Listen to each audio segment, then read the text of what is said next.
Hello and welcome back to the Untitled podcast. I'm your host Brian Thomason.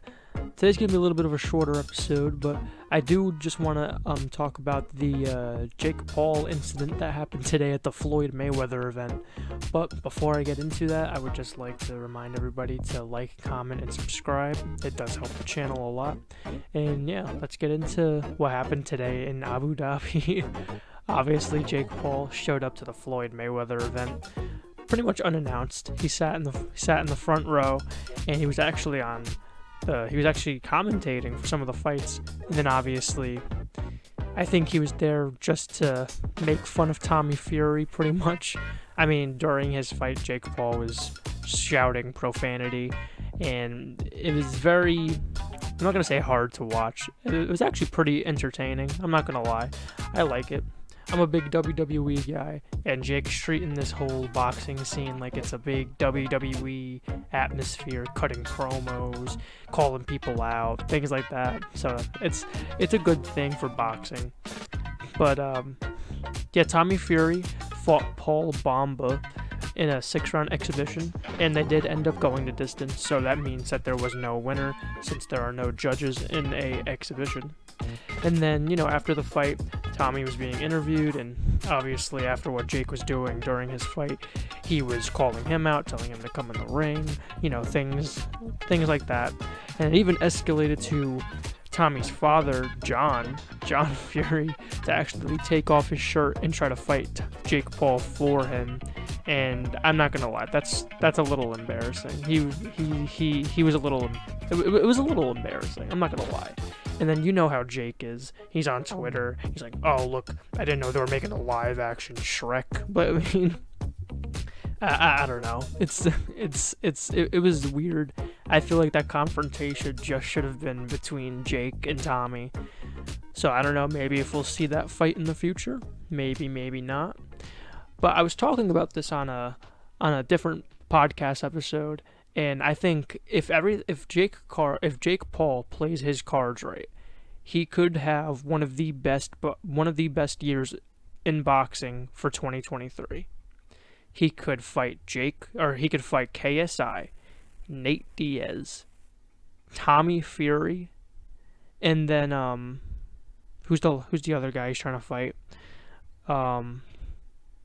Andrew Tate. I don't know why I was forgetting about Andrew Tate, especially since he was actually at the event and Jake and him faced off. They shared a couple words, so it looks like Andrew wants to fight Jake, which is definitely interesting. And I don't know, if Jake plays his cards right, he could have one of the best years in boxing, just based off the names that he's fighting. And the best part is, all those guys aren't even boxers. I mean, Tommy's a boxer, but those other guys aren't even boxers. I mean, it could be a really big year for him next year. Something else that happened at the event, I don't know how true this is. Personally, I forgot this went on. I just saw clips of it on Instagram, but there was a report by Drama Alert of all sources, so I don't know how true this is, but they were actually delaying the Floyd Mayweather fight, which was the main event of the evening, and Floyd didn't want to fight with Jake at ringside. Understandably so. Obviously, they've had some beef since Floyd fought Logan, his brother, and yeah, interesting. Obviously, they got him to leave. They fought. Floyd Mayweather did end up beating Deji in 6 rounds. He got a TKO, and yeah, Floyd still got it, man.